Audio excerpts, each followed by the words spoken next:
Hello and welcome back to another Coriander Quilt Saturday. We have so many fun things on the agenda for today. We have the next block release in the Cali Co Mystery Block of the Month. I will be sharing the tutorial for that block towards the end of this video. To start with, we have a bunch of viewer quilts. I'm going to be sharing a fantastic viewer suggestion based off of the magnet tutorial that I shared last week. And I have a great coriander fun find, so stick around.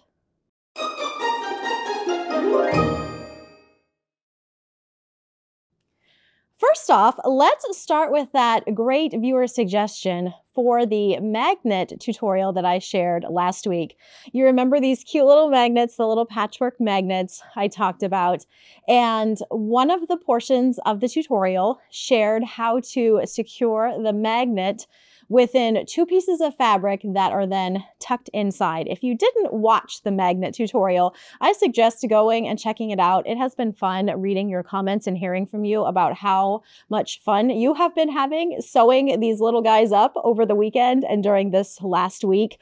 They are pretty fun to make and a little bit addictive once you get going. So check that video out if you have not. But what this viewer suggested is instead of using those two pieces of fabric to secure the magnet within, she used two pieces of lightweight fusible interfacing. She put the magnet in between those two pieces and then ironed those fabrics together with the magnet inside. And this eliminated the need to do that hand stitching for that portion of the tutorial. I thought that was a great suggestion, not something that I had considered doing, but certainly an easy way to shortcut that portion of the tutorial. So I wanted to make mention of that. Her name was Valerie Duff. Thank you so much for sharing that suggestion. I thought that was great when I read that in the comments. Next up, I'm going to be sharing my coriander fun find, and I am going to be starting another potential segment. I enjoy hearing from you guys and chatting with you guys, both in the comments and via email. So I think I'm going to open up a spot for viewer fun finds because I know that you guys find things throughout the week, throughout the month that I'm not seeing. Maybe it's fun tutorials, a fun gadget, something that has streamlined your quilting experience. And I enjoy sharing when I find things, whether, it's a technique, a tutorial, a fun bookend like what I shared last week. And I thought that you guys might also enjoy sharing some of your fun finds. So we are going to potentially, I'll wait to see what kind of fun finds you guys send in, but potentially start doing a viewer fun find segment in my videos as well. So I will have, excuse me, a little frog in my throat today. So I will have email information in the description box below. If you have a favorite something that has come across your desk recently that you think other viewers would be interested in hearing about, feel free to send that to us and we might just have to make that segment happen. For today, my coriander fun find is, let me organize my things here, is this stroked flying geese pattern and then also tutorial for the flying geese. And I came across this just a couple weeks ago because there was a reel shared on Instagram by Art Gallery where they were chatting about this technique for making these really neat bordered flying geese. And so I went looking for this tutorial this week, and it's actually one that's been out for a number of years, but I was not aware of it because it's brought back to life with that new reel that was over on Instagram. So this is an Art Gallery Fabrics free pattern for this beautiful pillow and a technique tutorial within this pattern. And also they have a whole blog post on their webpage that tells you how to make the flying geese specifically. So if you wanted to make the pillow, you could, because you've got the whole pattern for the pillow here. It's a free download. But if you wanted just to utilize these flying geese in a quilt pattern or a different project, think how cute that could look as a border on a quilt. That would be a lot of fun. Or maybe you just want to incorporate them into a little baby quilt would be adorable. It tells you exactly how to make these flying geese. And I thought it's an easy technique. It's not tricky. And I just thought it was so striking. So I wanted to share that with you, both so you have the technique and you've got the pattern. So I will have both of those spots linked. I'll link you to the blog post, and then within that blog post that talks about the technique for making the flying geese, you will find a link to the pillow pattern as well. That is my coriander fun find for this week. Next up, we're going to be sharing more viewer quilts. This is a fun segment that I just introduced last week. It's something that I thought would be fun to share previously, and last week I made that happen with my first ever viewer quilt share here on the channel. I often receive projects sent in where you have used either my quilt pattern or you've used my fabrics in a project of your own, and you share photos with me, and I love seeing them. I knew that viewers of the Coriander Quilts YouTube channel would love seeing those projects as well. So I have several new quilts to share with you all today. I left my email information in last week's video so that if any of you wanted to send in more projects, I could potentially share them in an upcoming video. And I've got 7 to share with you today.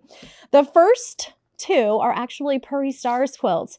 Purry Stars is often, well, the fabric requirements call for yardage. You're using 1/2 yard cuts and 2/3 yard cuts for the cats.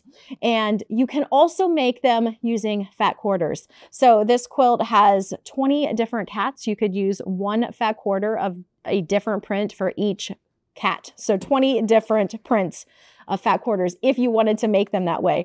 And that's exactly what these 2 viewers did. First up, we have a quilt made by Becky P. She made Purry Stars using Lori Holt fabrics. And I think this is so pretty. It's just a whole rainbow of color. And you're going to notice also that she changed up the little 9-patch sashing cornerstones and made those colorful as well. And I thought that was so pretty. I do have a block tutorial for the Purry Stars block here on the channel, so I will make sure to link to that in the description box. The pattern is not a free pattern, but if you have the pattern, you can work your way through that tutorial and make your very own Purry Stars quilt block. The second Purry Stars quilt is brought to us by Vanessa G, who runs a nonprofit called Quilts for Survivors based in Canada. And she also used fat quarters for her Purry Stars quilt. And she both pieced and quilted this quilt on her own. And isn't that quilting so pretty on this one? So well done, Becky and Vanessa, on your Purry Stars quilts. Those were both so much fun to see. Next up, we have a Cuddle Up Sampler quilt completed by Vicky G. I will pause here and say my Cuddle Up Sampler quilt that is on my works in progress list for this month is in no different state than it was last week when I said I hadn't worked on it yet.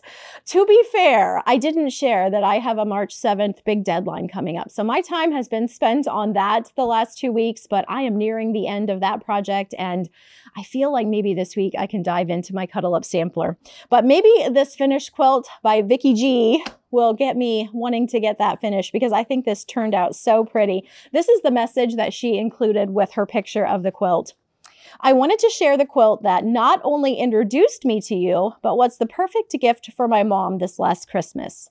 I knew the moment I saw it that I needed to make it for her. I was once told that family deserve new quilts every 5 years. Well, I'm speaking now. She didn't say this, but I'm speaking. I have dropped the ball on my family getting new quilts every 5 years. I have certainly not done that. So kudos to you all if you were doing that. Vicky goes on to say, it's been over 20 years since I made her a quilt and she loves Christmas, so this was the perfect fit. And that is certainly a festive Cuddle Up Sampler quilt. I thought that was so pretty.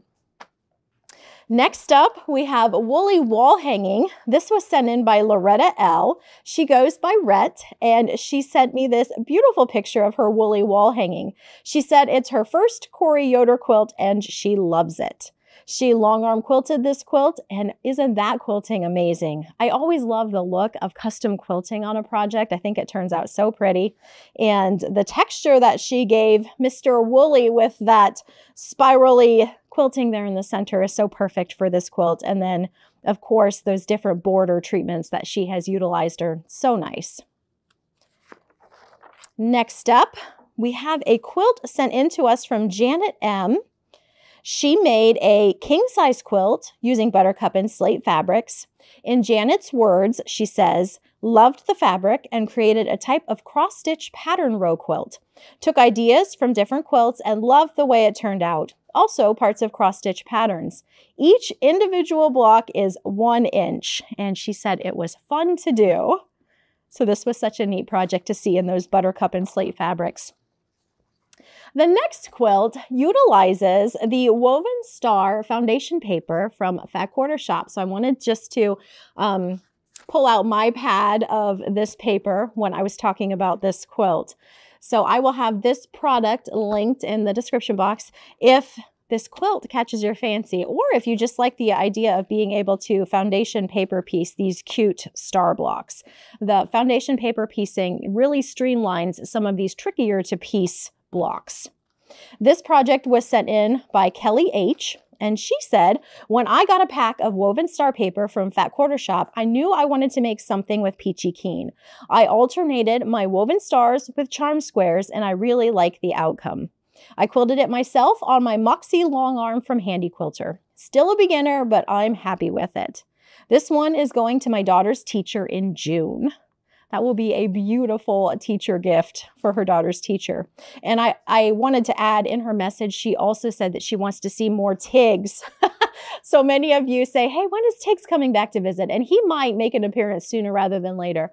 I'm not sure if he's down here today or not, but he has been hanging out in the sewing studio more often than he did in our previous home. So it's very possible that you are going to see him again sooner rather than later. I know I've said that before, but I'm feeling more optimistic about it this time. We'll see if we can get him back in a video. I have one more quilt to share. This one is sent to us by Carol S. And she made a beautiful proposal quilt. Now that is a pattern that is in my book, Oh Happy Day. And she made it in this wonderful blue palette. She said, loved this quilt pattern and made it in colors outside my box, which ends up being the colors of my new home. I thought that was so striking in those blues. My original quilt was made more in taupes and mauves. And so it's not a pastel palette, but a softer palette. And I thought these rich blues were very striking. So thank you to all of you that have sent in quilt photos. And like I said, if you want to send in a project for me to take a look at and possibly have in a future YouTube video, I would love to see it. And if you are watching this and any of those quilts caught your eye, go ahead and leave those fantastic quilt makers your comments and your congratulations on a completed quilt. I think that we all know how many quilts we have that aren't completed. Many of us do. So when we get a beautiful finish, kudos are probably in order. All right. Next, I am going to move on to some viewer questions.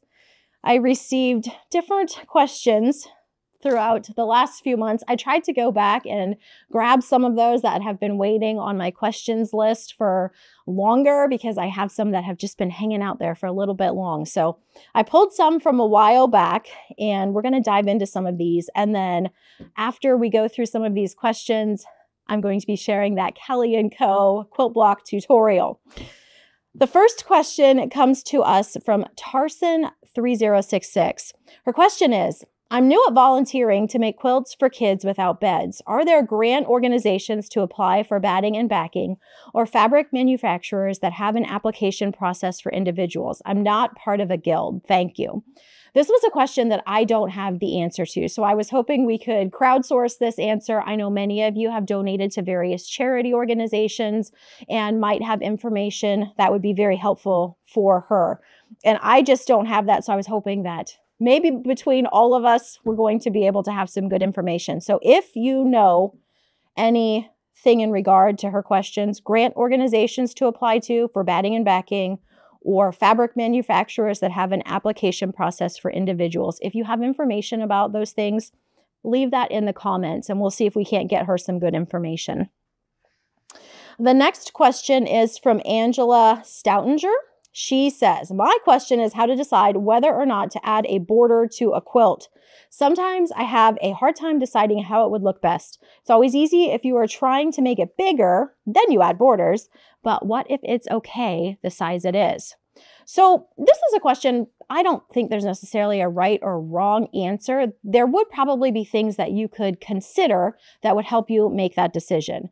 I made a list of some of the things that I would consider with this question, and some of you might have other things that you would take into consideration that I'm just not thinking about. So if something pops in your head as I'm reading my list, feel free to leave that for Angela in the comments. So some of the things that I would think about in regard to borders. Do you have a fabric you want to showcase? Borders are a great spot to utilize some of those larger scale fabrics that might not work as well in piecing, but work great in a wider border. So do you have a fabric that you really want to show off in that border? Is the quilt going to look prettier with a border? Sometimes I think a border is just what you need to frame out the center of your quilt. Not always. Sometimes I think it's very acceptable not to add a border and it looks just as pretty as it would have if you had added a border. So is adding a border going to kick that quilt top up a notch, or is it going to detract from your quilt top? Do you have a type of border you're interested in trying? Maybe you've seen a quilt pattern somewhere, or you have a quilt pattern that has a unique border that you thought would be fun to try. Maybe you haven't tried it, but this might be just the project that you want to try it on. That flying geese tutorial I mentioned earlier, maybe that's something you think, hey, these flying geese would really add to this quilt top if I added them as a border.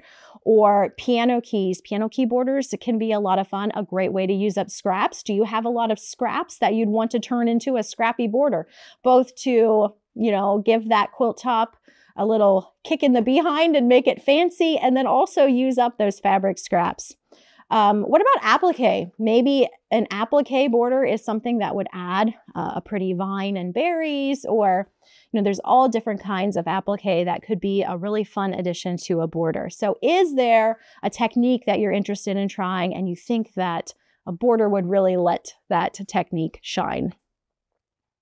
One other thing to think about, does your quilt top have a bunch of seams around the edge that might be problematic without a border? If you have a completed quilt top with a whole bunch of seams all around the exterior of your quilt top, and you can add stay stitching to keep those seams from coming apart, but you might also opt to add a border so that you lock all those seams. You don't have to worry about any of those coming apart during the quilting process. Just something else to think about. Now, here are some things that you might think about that sway you away from adding a border. Are you ready to move on from this quilt and start something new? For me, sometimes I get to the end of piecing a quilt top and I don't really care if it's going to look better with a border, because I am done with that quilt and I'm ready to move on to something different. Maybe that's you. Maybe the thought of adding a border to your quilt top is going to keep that project in your works in progress bin for longer than you care to admit. You might decide just to skip that border so that you can have a completed project, and that's just fine. Maybe it's going to be too big with a border. Sometimes those borders just make quilts roomier than we want them to be, and that might be a reason that you would opt not to add a border. Maybe you just plain like it better without a border. A quilt doesn't need a border. I know it's become more popular in recent years not to add borders. Previously, years back, you very seldom would see quilts without borders, but it's become more acceptable. I'm not one to think that things have to do or don't have to do in quilting, but we are seeing more and more quilts without borders. So if you like your quilt better without a border, there is nothing wrong with not adding a border to that project. And then the other suggestion that I have is to peruse YouTube videos, maybe Pinterest, and see what catches your eye. Are you more drawn to borders? Are you seeing quilts that are similar to your quilt top with or without borders, and one is standing out to you more than the other? And that might be what helps you make that decision. If any of you have any other ideas about, yes, we need to add those borders, or hey, let's just forego those borders altogether, and you have some comments for Angela, feel free to leave those below in the comments. We have one more question, and it comes to me from Fabric and Fibers. When you use Minky to back a quilt, do you need to starch or pre-wash the quilting cotton to manage the difference in shrinkage when the quilt is washed? Again, this is one of those questions you're going to get different answers from every quilter you ask. For me, I don't typically pre-wash my fabrics, and I don't pre-wash quilting cottons when I'm adding minky. Now, if I would be using something different than quilting cottons, maybe homespuns or flannels or something like that, my answer to this would probably be different, but I'm talking specifically about quilting cottons. So when I piece a quilt, this is an example of a quilt with a minky back made with quilting cottons, and I didn't pre-wash. And these quilts get washed and used a lot. And this is what it looks like after it's been washed and used quite a bit. I haven't had any trouble with strange shrinkage with not pre-washing. Now, minky is a polyester textile, and it will not shrink. The quilting cottons will shrink a little bit on that first washing. I also use often polyester cotton blend batting, and I'm not pre-washing that either. So, I do have a little bit of different shrink rates going on here with the cottons and the polyesters being mixed. And this is what it looks like. I have quite a few of these minky-backed quilting cotton quilts, and I've treated them all the same. So that's what I do. Now, something like this, as I said, you're going to talk to different people and get different answers. If you are using something that's not quilting cotton on the top and it's going to have a zestier shrink rate like a flannel or a homespun, those would be times when I would probably suggest that you pre-wash if you're mixing textiles, because you can run into trouble and no one wants to put the work into a project and then have it just not turn out well. If you are uncertain about how things are going to wash up, you can always make a smaller project and throw it in the wash and dry it. Treat it however you're planning to treat your big project, just to see if you run into any problems. So, making a little table runner or a little pillow project or table topper or something like that, using exactly what you're planning to use for your large project and then washing and drying it as you plan to, can help you spot if there's going to be any troubles using that same method in a larger project. And then always, ask other people. We all approach things differently. We all like to do things in different ways, and we've all had different experiences in our quilting history. So it's always great to talk to different people and ask them the same question and hear what they have to say, because you're going to get different answers and different bits of advice. So that is the last question for today. If you have questions you'd like chatted about in an upcoming video, feel free to leave those for me in the comments. Write question in all caps in the comments here below this video and then ask your question. I'll add it to my list and see if we can't get it talked about in an upcoming episode. Now, I am going to reset my table here and get all of my supplies ready for that Cali Co block tutorial. And I'm going to share that with you, share the block, and we're going to wrap this video up. All right, we've got everything reset here on my table for the Cali Co block number 2 tutorial. I'm excited to share this one with you.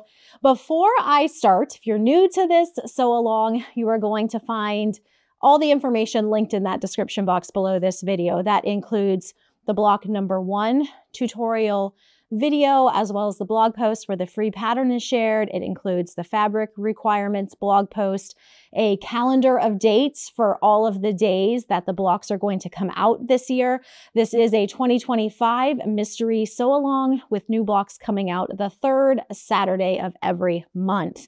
Before I dive into this, I do want to make sure that you're all aware it's a free block tutorial. I had one person who contacted me last week wanting to verify that it was indeed free. Yes, it is a free block of the month over on my blog. You don't need to enter in any credit card information or pay for anything to access the free patterns. Now, I do want to mention there are ads on the Coriander Quilts website. So if you click one of them and navigate away from the Coriander Quilts website, you are no longer on that website. So do be aware of inadvertently clicking on any ad. You want to just click for the block pattern. And I always have it written in larger font. It's in a really large large font and it's in red, and it will say something to the effect of click here for block number 2 pattern or something like that. And it's always going to be in larger red letters. So look for that if you are just scrolling to find the block pattern. But yes, a free pattern. My website isn't even set up, CorianderQuilts.com, to accept any credit card information. So definitely free. So I wanted to be very clear about that before we dive into this tutorial. So this is the block that we are going to be making, the next block. This is block 2, and this is the block that I made using Tilda fabrics. I had some questions asking which Tilda line I used, and I actually didn't use just one specific Tilda fabric line.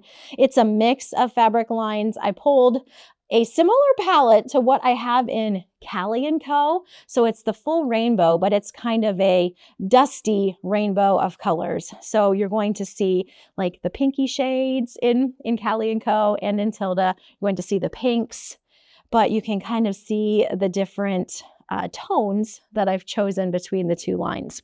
So this is the Tilda version. We are making this today. This is the free pattern to download. It's a 3-page pattern for today. I'm going to walk through this.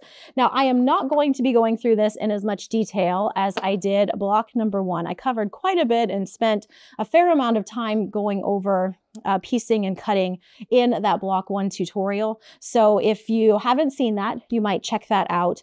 But one thing that many people liked in that video was that I talked about choosing fabrics. And I don't want to take time and talk about how I choose fabrics every month, but what I wanted to do was make sure that you could have a pretty nice visual representation of the fabrics that I'm choosing as I make today's block. I heard over and over how many of you are intimidated by scrappy piecing.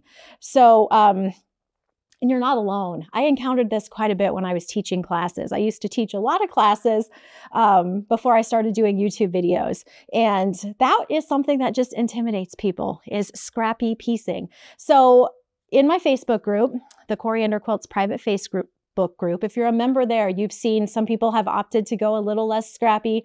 Some people are rolling with the scrappiness, and it's been fun seeing different blocks. But I've heard from people over there that scrappy is intimidating. And so if you want to just follow along exactly how I chose fabrics and what I've got here, you are welcome to do that. If you kind of want to step outside your comfort zone and go scrappy, but you haven't tried it before, one thing that I used to have, sometimes I would teach a class just on scrappy and choosing scrappy, and I would have my students put all of their fabric, so like all of their 3-inch squares, for example, into a brown paper bag, and then just choose out the fabrics, and what they chose is what they used. That's one way to kind of get over fear of scrappy. I'm approaching this with maybe more of a planned scrappy approach. So for today, our block requires 16 of these print 3-inch squares, which is similar to what we needed last month. Last month, we needed some of the 2.5 and some of the 3-inch. So it was a combination of the 2 sizes. This month, we only need the 3-inch size for the center portion of our block here. So, you know, if you know how many different fabrics you're using and you know how many pieces you need, you can kind of plan your color choices accordingly. So I just start at the top of the rainbow, red, pink, orange, yellow, green, blue, purple, and then sort of repeated. You can't quite hit all of the colors because we have gray in there also and a couple shades of blue, but I kind of pay attention to the different colors when I'm choosing. This is where I landed this month. I will also say with scrappy, when you're looking at one block, you might think, that is not my favorite. I wish I hadn't chose this specific fabric or that one, or, you know, whatever the case may be. Once it's all put into a quilt top, you're not going to really be pinpointing that exact fabric in month 2 that you placed right here. So you don't have to overthink it too much. If you want to think about it quite a bit, you're welcome to. That's the fun of quilt making. We can spend as much or as little amount of time thinking on some of these different choices as we want to and as what works best for us. But here are the fabrics. If you want to take a screenshot or zoom in on a handheld device, you can pinch and zoom just like you do on a photo. So even when you're watching a video, if you want to see something a little bit closer, just pinch and zoom to to see that closer. Take a screenshot, pinch and zoom on that photo. You know, that makes things easier to see sometimes. We are now going to move into the piecing. The first thing that you are going to see, I'm going to slide this one right up there. Actually, let's just stack all those up there so I have more room. So those are the two from last month. This one here and my tilde block. And if you want to join in now, you certainly can. The patterns are available and you can jump right in just now if you want to. All right, so there's page 1. I'm going to start here with page 2. The first thing that we're going to be doing is making half square triangles. We are going to be making 32 of them. We're going to save 16 to use in a later block. So I have chosen, those are my A pieces, chosen all these prints here, and we're going to be pairing those with our E background squares.